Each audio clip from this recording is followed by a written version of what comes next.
Tonight on Lost and Found, a Sydney mother of 6. Family is just absolutely everything in my life. But family hasn't always come easily. I had to give up everything and I cried my eyes out.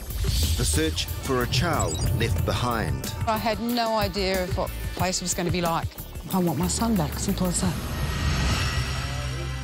And she's travelled seeking a father she's never known. I've always imagined meeting my dad. Her mother, fond memories of him. I heard her name was Emiko and she looks very Japanese. I think she'll be very cute. What lengths will they go to find him? I just prayed to my ancestors. And were they looking in the right place? Families that are lost and found. Oh, my God. They're always unpredictable. Guess we could use all the help we can get. Yeah, I guess so.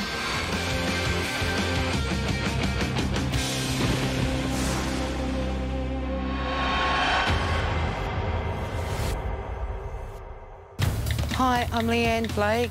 I left my 4-year-old boy Peter with his dad 28 years ago in a place called Nightcaps in Southland, and I've not seen him since. I had no money. My marriage ended. I was forced to leave Peter behind with his dad when I returned home to Sydney. I'm planning to come to New Zealand to try and find him. Can you please help me?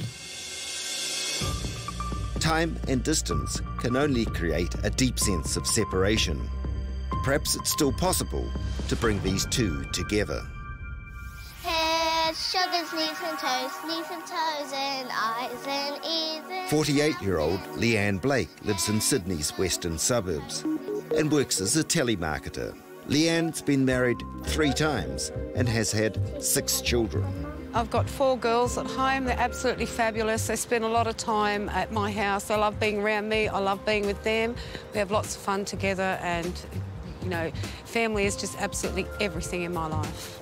After 20 years of marriage and raising daughters Gretel and Stella, husband Andrew knows very well what Leanne has achieved. Oh, she's an awesome mum, yeah. Yeah, she's always there for her kids, does everything for them. She always puts everybody else first before herself.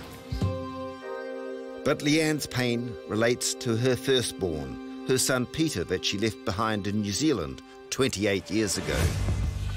She does have enormous sadness, yeah, my word, yes. It's just a huge emotion that she goes through many times over.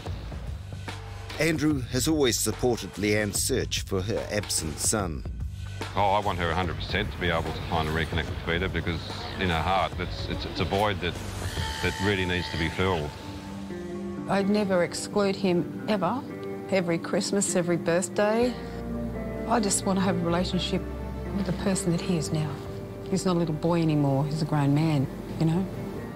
Just to have all my family together would just, you know, just make life complete for me. Simple as that. Leanne met her first husband in Sydney, and soon after they moved, along with baby Peter, to his hometown in southern New Zealand, the small coal mining town of Nightcaps. After happy beginnings in Sydney, Leanne's time in Nightcaps turned into a very bleak period of her life. Now, almost 3 decades later, she's returning to try to find her son, Peter. Oof. Remember the Southland weather? I certainly do. So you were quite a youngster when you came here? Yeah, 17, a bit of a culture shock coming here all the way from Sydney. And a young baby? Yes, 8 months old. Bringing him here, I had no idea of what the place was going to be like at all.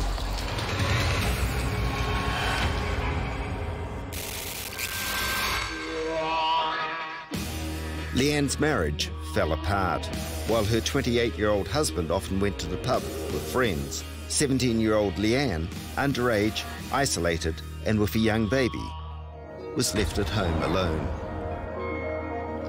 I couldn't handle it because I didn't have any friends, I didn't have any family, I didn't have anything here, only my son, and he was determined that I wasn't going to take my son with me. You wanted to take Peter with you? Yeah, I did. But he wouldn't allow me to take him because I had nowhere to take him to. That was the pressure. It was a lot of pressure applied on me. So I had to give up everything, and I cried my eyes out because I had nowhere to go. And then I found out that I was pregnant with my daughter, and I just had nowhere to go. She says her husband dumped her at a bus stop in Invercargill. Pregnant, with no money, and without her son Peter, she had to fend for herself. I found my own place, a little place called Winton. So that was where I had my baby. And she was born, but then something terrible. What happened? Yeah, well, she died at 5.5 weeks old. It was very, you know, like, it was a bit of a shocking time there when I lost her. It was very heartbreaking for me, and I lost it very badly. When your baby died, how did it affect your relationship with your ex-husband? He'd already got a lawyer, papers drawn up, unbeknownst to me, to sign over my son to him. Leanne, in shock after the death of her baby Natalie and struggling financially, felt no option but to give custody of 4-year-old Peter to her ex-husband. With no reason to stay in Southland, Leanne packed her bags and headed home to Sydney. I felt empty when I left here. Absolutely nothing. I didn't feel like anything. Emptiness. Just, I feel gutted and ripped off. You know, I want my son back, simple as that. Leanne returned just once to visit Peter when he was about to turn 5. It was also the last time she visited the grave of her daughter, Natalie.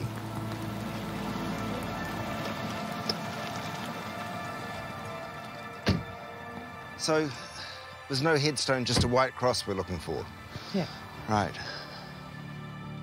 Leanne is not sure if anyone's been here to visit the grave at the Winton Cemetery since that last visit 27 years ago.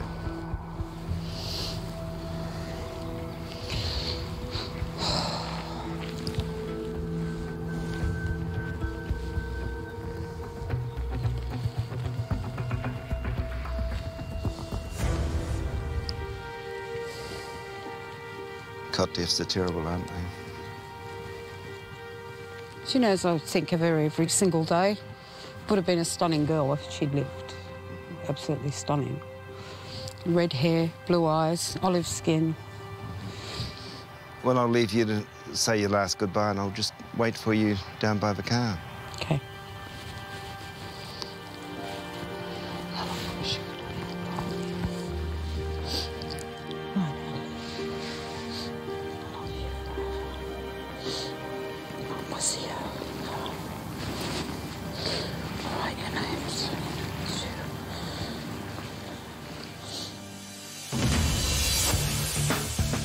I've left Leanne to do some searching in Southland.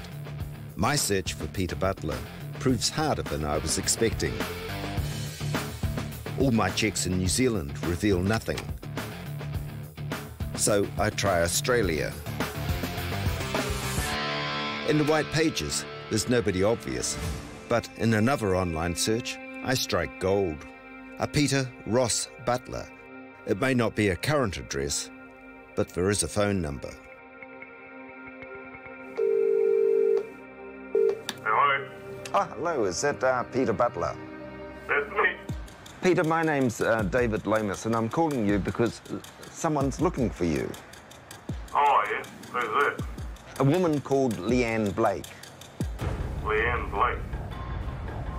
Dunno. She says she's your mother.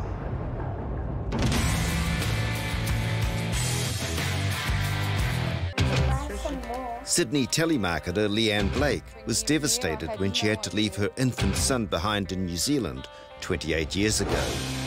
I've just tracked him down in Australia. Peter, my name's David Lomas, and I'm calling you because someone's looking for you. Oh, yeah? Who's that? A woman called Leanne Blake. Leanne Blake? Dunno. She says she's your mother. Oh, Mum. That's pretty random. She's been looking for you for quite a long time. Oh, yeah? Jesus. When's the last day out? 5. She says she's thought of you every day since the last time she saw you. That's 27 years ago. That's random. She would like to meet you. Yeah. I'm a pretty firm person because I've had a pretty rough life, so I don't believe much till I see it. Well, Leanne's done a video message for you. Would you be happy to meet me so I could show you that? Yeah. Okay. All right.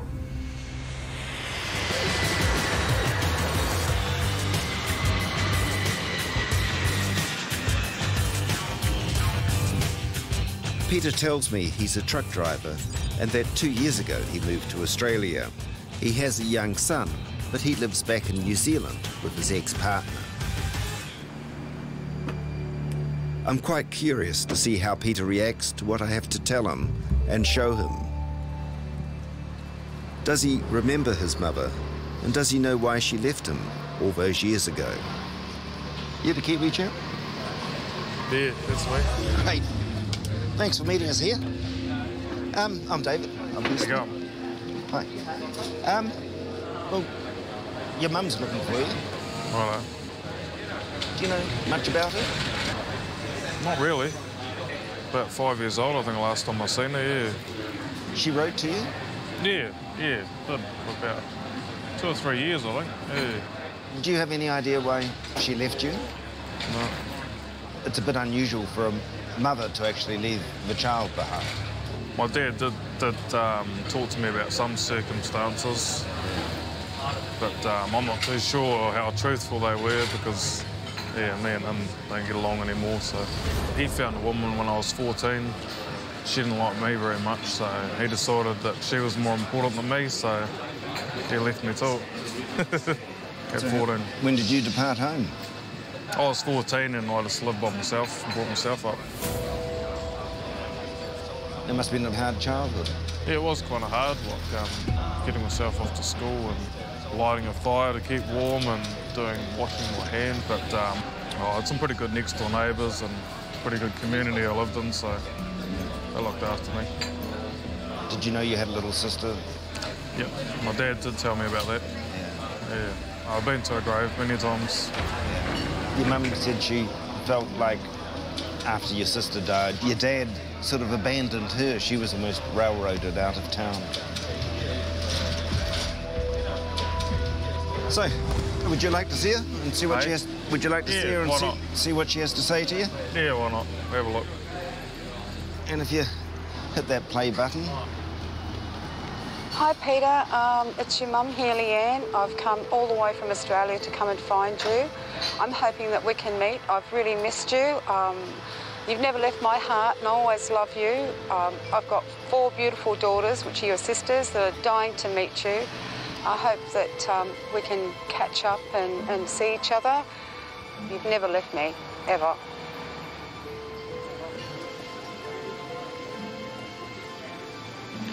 Oh, yeah?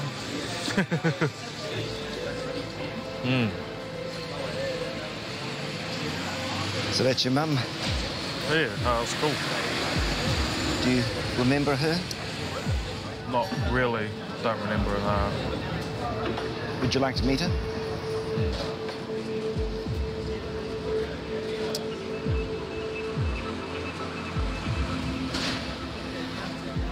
Yeah, why not? Why not? You only live once. So, any anxiety? Oh, yeah, I've been a bit nervous. It's been a long time. Got a lot of friends, but no family, so... Apart from my son. So, yeah. Crazy. It's not surprising that Peter's protective shell seems closed. After becoming disconnected from his mother, and later his father, and having separated from his partner, he's wary of relationships of any kind. I always got open arms to good people in my life, people that I can trust and people I can depend on. It's the people that I can't trust. I won't have anything to do with those sort of people. So for the moment, it's enough that he's agreed to meet his mum.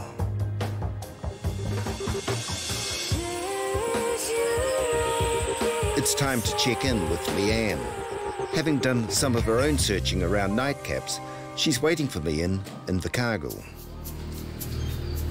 So, had any luck trying to find Peter at all? No, I haven't. None at all. I talked to a few people out at nightcaps and they haven't heard of him at all, but just other family members, that's about it. Well, I've had a little bit of luck.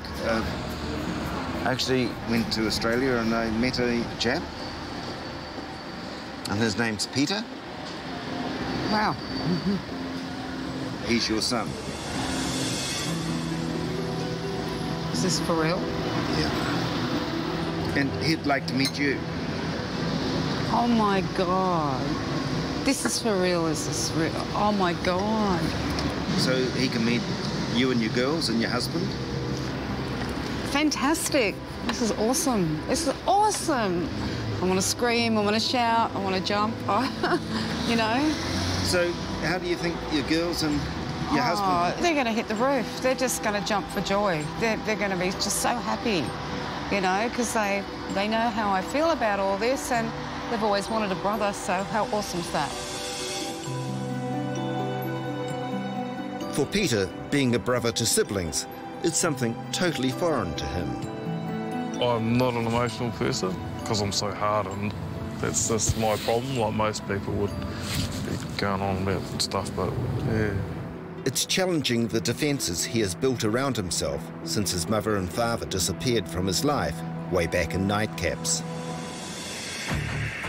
Leanne came to New Zealand to search for her son, but now, ironically, she's flying home to meet him in Australia, where he now lives. She last saw Peter when he was just 5 years old. Well, your family's just about to explode in numbers. You're going to get 4 sisters and a mum. How do you feel about that? Yeah, it's going to be pretty crazy. Don't know. See what happens, I suppose. Bring it on. Your 2 younger sisters, they're 9 and 13. They reckon they're going to run up and give you a great big hug. Okay. Wow. Well, that's cool. Yeah. Look forward to it. After 28 years of wondering and worrying, Leanne is waiting down by the water's edge. You're just about to meet your son. How are you feeling? Excited, nervous, a bit shaky, butterflies, all the emotions. It's just, you know. You weren't nervous, but Peter's had one heck of a life. Oh.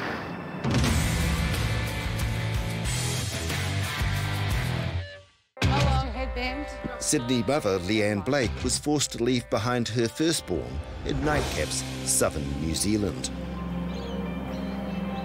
You're just about to meet your son. How are you feeling? A bit shaky, butterflies, all the emotions. It's just, you know. You weren't nervous, but Peter's had one heck of a life. When he was 14, his dad basically left him alone back in nightcaps, and he moved to Christchurch. And Peter fed for himself, chopped his own firewood, did his own washing, had to buy his own food, $40 a week.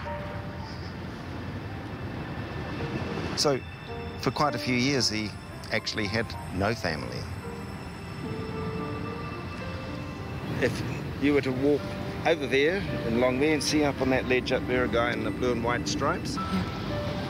He's up there waiting. And awesome. He would love to see you.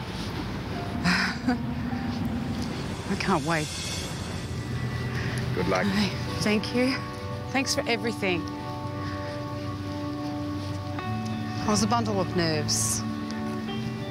I didn't know, what the reaction was going to be, or, just felt butterflies and, 28 years. He's my only boy, the only one, and he's my first son. He's my firstborn.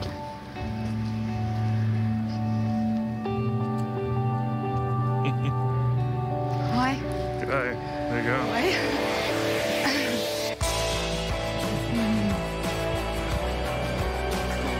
Thank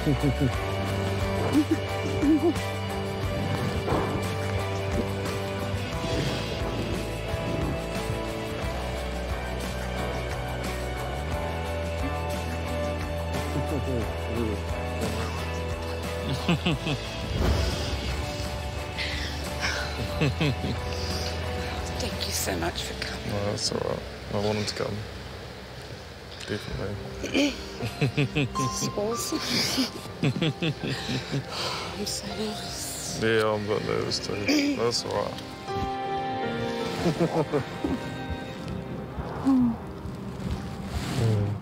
I could feel like the strength from him cuddling into me. It was great. It was awesome.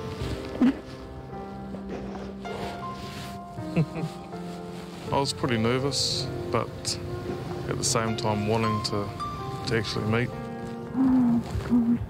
It was good, very emotional, especially for my mum. Can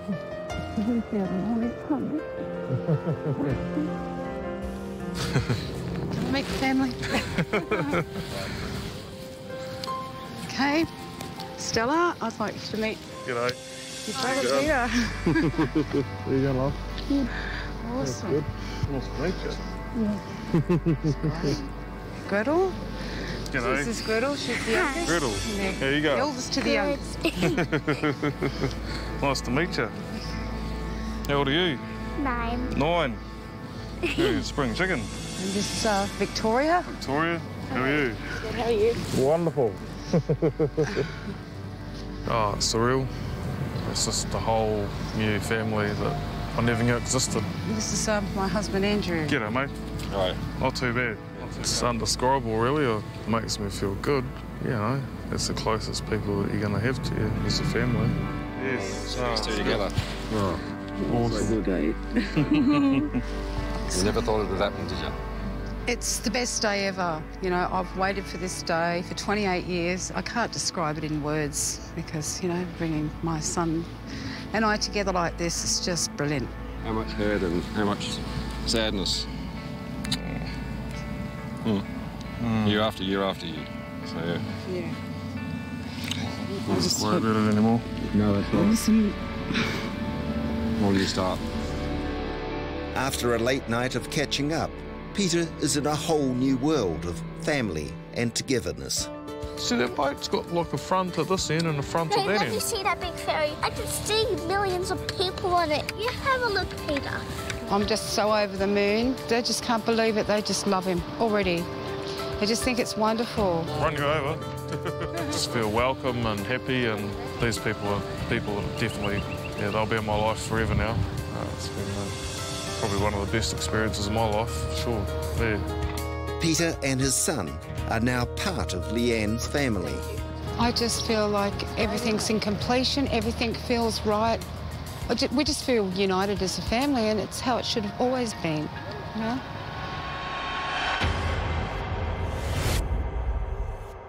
Hello, my name is Emiko. I'm looking for my father, Toshihiko Niwa. 20 years ago, my mum came to Japan to teach English, and she got pregnant and then went back to New Zealand. I'm here now in Japan, learning about my Japanese culture, and also with hopes to find my father, who I've never met before. It's hard when you've never met your dad and he comes from a culture different from the one you've grown up with.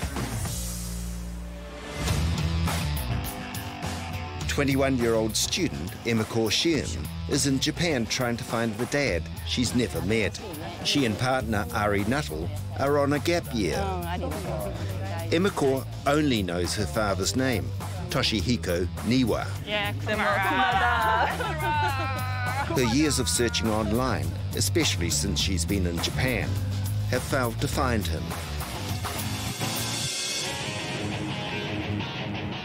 Before going to Japan, I need to talk to Emiko's mother, Ariana Shion.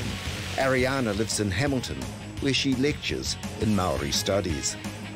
She has fond memories of Emiko's father, who she went out with when she was in Japan in the early 1990s. Toshihiko was a fun-loving young man, and he enjoyed playing baseball. Yeah, he was a lovely man. How did you end up being separated? I told Toshihiko I was pregnant with Emiko, and he actually freaked out a little bit. I wanted to come home to New Zealand. Did you keep in contact? We kept in contact for about a year after Emiko was born. He wrote letters. I wrote some letters back to him, sending photos of Emiko. This is the letter I got first from Toshihiko. He wrote, last night I heard that you had a baby girl. I heard her name was Emiko and she looks very Japanese. I think she'll be very cute. Please tell me what I can do to help. I would like to see Emiko and meet her. I do not forget you. And here is a T-shirt for Emiko. I hope it fits her. Emiko means blessed, merciful, beautiful child.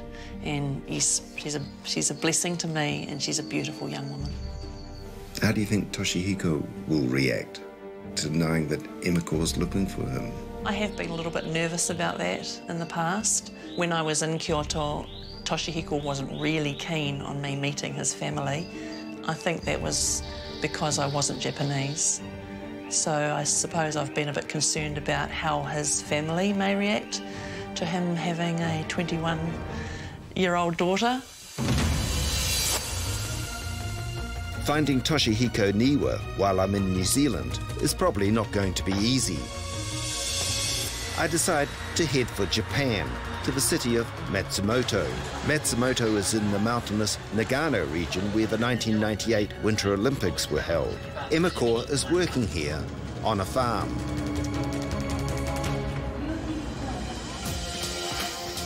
After talking to her mother, I know Emiko was raised in a big family with younger brothers and sisters. And even though her stepfather, Penny, treated her as a daughter, Emiko always felt a bit different because she knew her biological father was a mysterious Japanese man. Early on, I wasn't very curious about him. I kind of just knew that he was the story that I'd heard. I've always had photos of him, so visually I've been able to see him in my head. When I was becoming a teenager, I started to become more curious about him and who he was and where he was. How important is finding your dad for you?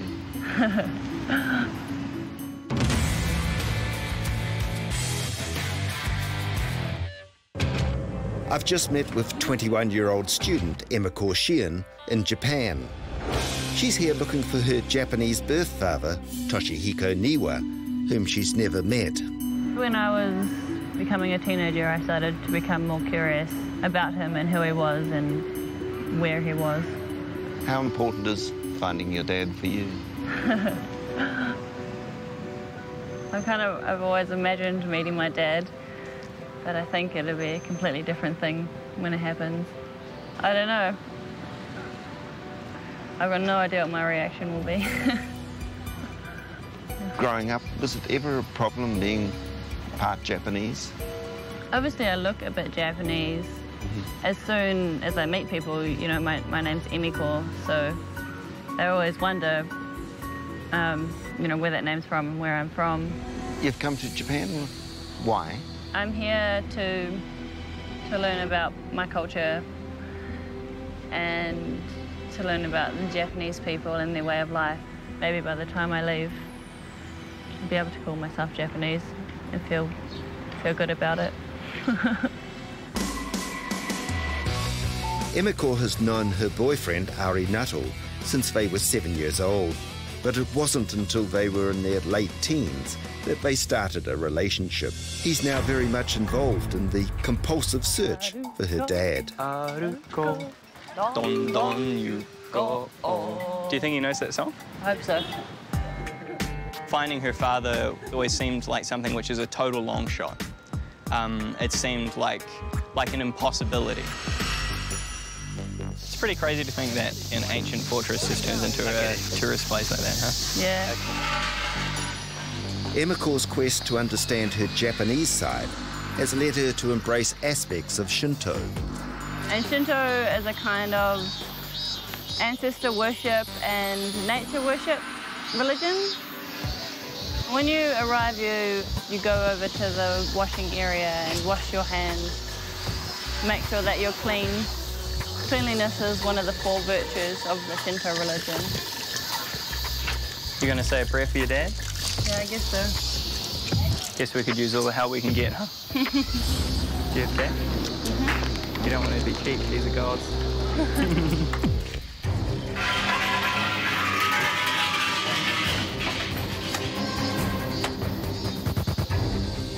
I just prayed to my ancestors with help finding my father. I need all the help I can get.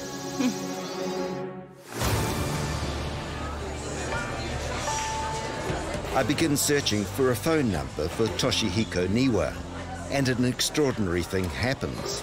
Google leads me straight to a Toshihiko Niwa living near Seattle in the USA. Seattle is where 20 years ago in a letter to Emiko's mother, Ariana, Toshihiko mentioned his new girlfriend lived. Oh, hello, is that Toshihiko Niwa?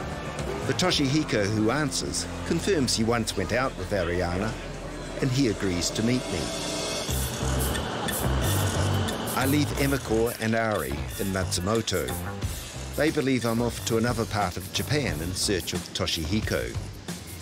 But what they don't know is that the Toshihiko I've found lives in Seattle on the west coast of America.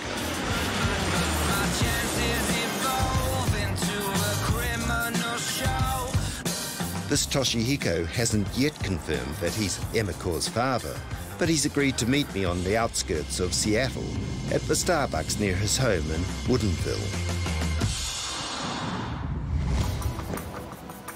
The question is, will Toshihiko, an American citizen for nearly 20 years, accept a 21-year-old Kiwi daughter into his life?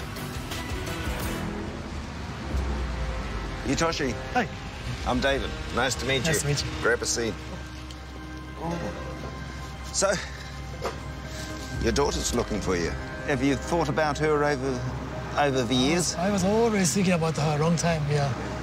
Why did you and Emiko never sort of keep in contact? Well, I was thinking about maybe I can keep in touch, but I kind of hesitate because I don't know what she's thinking about me, you know. You weren't sure what she thought about you? But, I mean, me and Lisa are both young. Yeah. Yeah.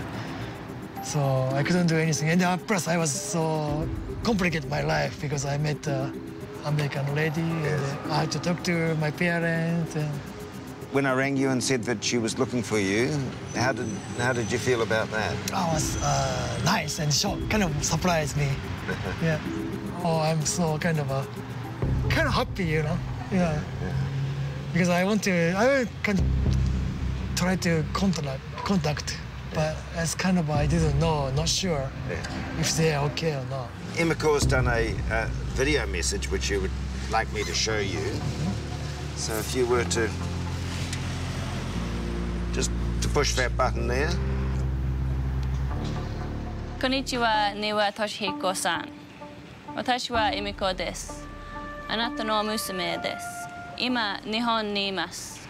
私は日本の文化や日本の伝統について学びたいです。そして私はとってもあなたに会いたいです。あなたも私と同じように思ってくれていると嬉しいです。ありがとう。Good Japanese. You speak good Japanese. She was very keen to do it in Japanese so that it would impress you. She went to Japan to try and find you, to learn a little bit about her Japanese culture and to learn the language. It's perfect. Yeah. Yeah. She knows a lot of words now. Would you be happy to meet her? I like to see. And her mum can come too? That's fine, yeah, good. Yeah. And the boyfriend? The boyfriend. Yeah, all together. 2 years after Ariana returned to New Zealand to give birth to Emiko, Toshihiko met and married his American wife, Sarah. They have a 15-month-old daughter. Toshi exports fresh American produce to Japan. Sarah, who's encouraged her husband to find Emiko, is an occupational therapist. Returning to Japan, I have good news for Emiko. I'm curious to see how she'll react when I tell her that the father she went to Japan to find does not live here. Cicadas, they sound like an army of weed eaters, don't they? Relentless. Last time I talked to you, we were at a Shinto temple and you said a prayer. Do you remember what you prayed for? I was praying, in hopes to find my family and it'll work out really well. Well, I've spoken to your dad, Toshihiko. What? Really?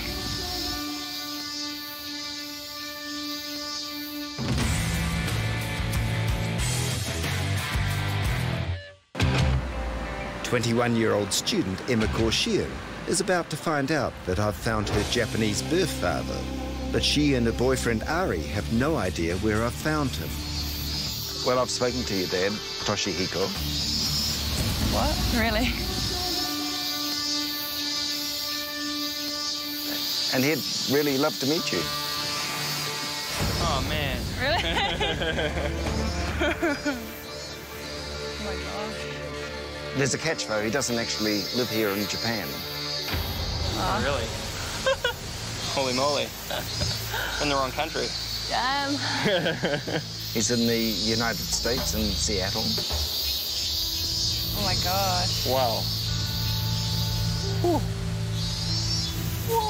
That's a lot all at once, huh? Yeah. Wow.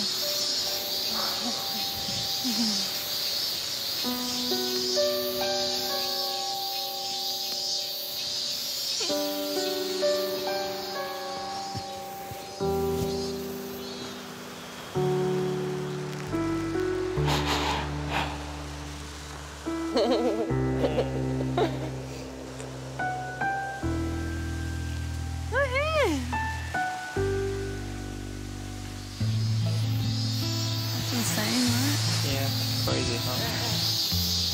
So, would you like to go to Seattle to meet your dad? Really? Wow.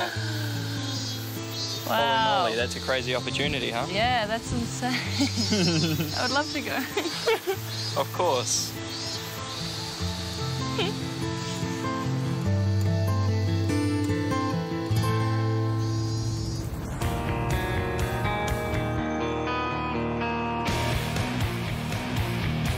2 weeks later, Emiko and Ari, along with Ariana and her son Tiruki, are in Seattle. Look at those beautiful flowers up there. That's cool. Yeah.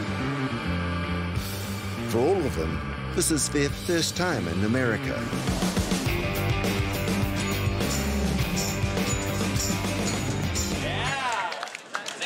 Family in New Zealand have chipped in to make sure Ariana could be here. I just love my baby. I love my girl, and I wanted to be here to support her. I couldn't let her go through this experience on her own without her whānau.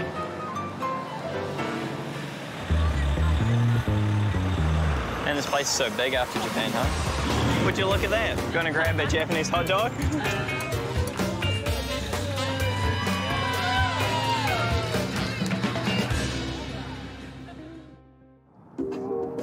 The next day, the moment Emiko has been waiting for has finally arrived. Just over there by the beach is a slightly older Toshi. Would you like to take your daughter down to meet her dad? Yes, yeah, I would. All right, good luck. Thank you.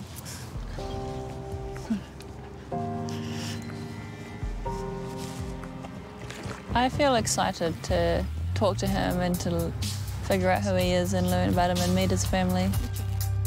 I don't think if I just walked past him that I would recognize him. I knew kind of one day we're gonna see each other. Now I'm so happy. Oh, baby, this would dead. Yeah, no, that's so weird.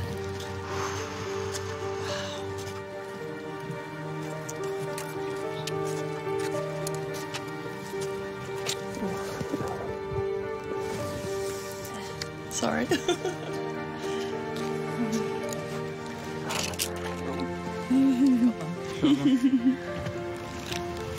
See you, baby. I know she was nervous. I could see her twisting her hands behind her back. Wow. Oh my God. But finally gets to see him. I felt proud of him that he came to meet his daughter. Hi. Hi. Hi.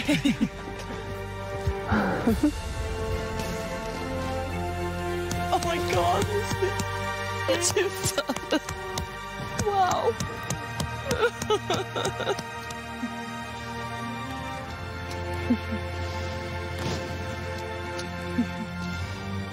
So, thank you for coming. Thank you for coming. I was overwhelmed. That's just great. So, seeing Toshihiko talking to Emiko and meeting the rest of my family, Ari and Tiroki. He still looks the same. God, he looks the same. I'd recognise him if I met him in the street. well, I kind of hesitate to contact you because I don't know what you're thinking about me. So,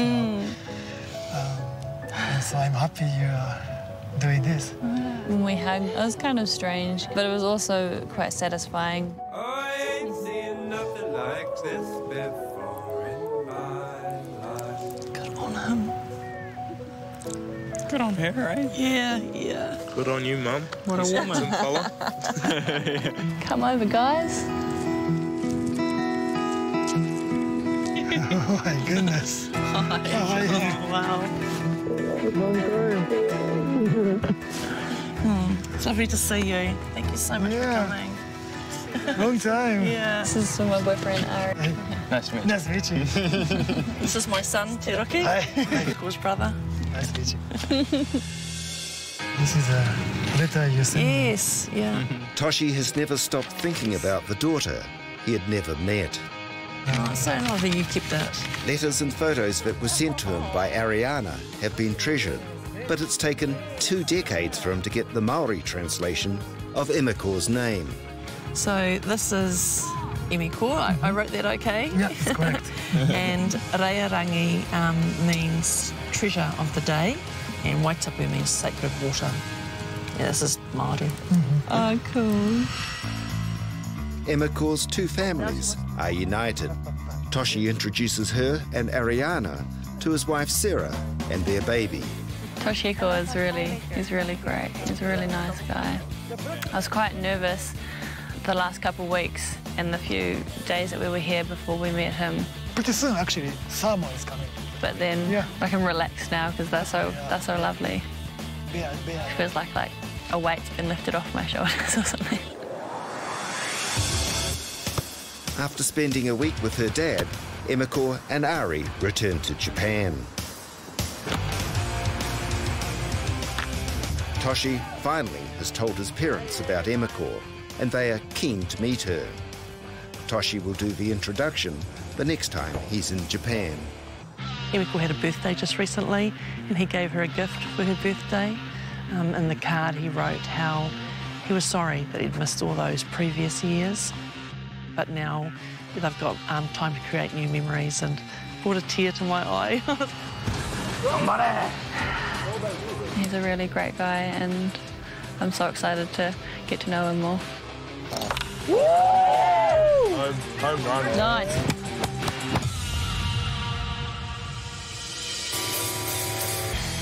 Next week on Lost and Found. That was a bit of a profound moment when I actually told them that I was a half-brother. What became of his father, the shepherd?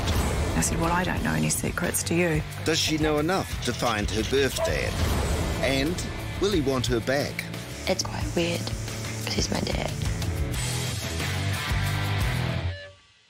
Supporting local content so you can see more of New Zealand on air.